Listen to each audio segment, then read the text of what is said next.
Good morning, all. Welcome to Anand Rathi Morning Commodity and Currencies podcast. Let's start with important update and which could drive a market in both commodity and currency. And that is important event which was scheduled yesterday. That is Fed in monetary policy and interest rate decision, which was kept on hold and at 5.25% and keeping the policy unchanged for this month.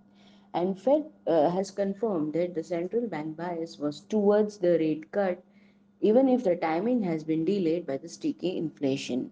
So this year there would be a rate cut rather than rate hike. Possibilities are very less. So this, which have kept volatility in overall market, that is precious metal and dollar index.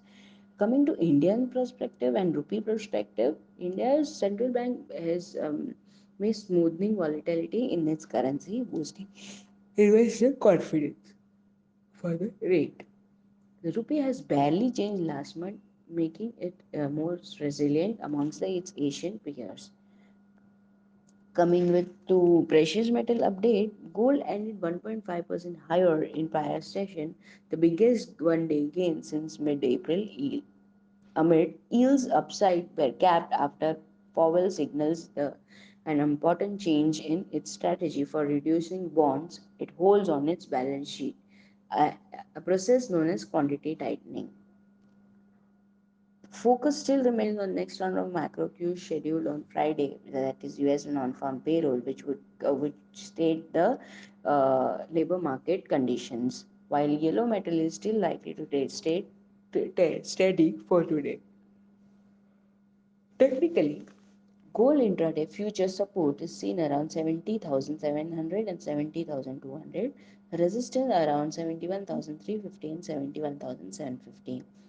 Continuing with base metal update, the market remains within the range as US Fed held the interest rate steady and Powell ruled out possibility for another rate hike. Investors also digest a raft of manufacturing PMI data across Asia. Market in China remained shut for holidays. Investors are now looking forward to US non-farm payroll, which is scheduled tomorrow. For copper, intraday support in futures is around 855 and 851. Resistance is around 863 and 867.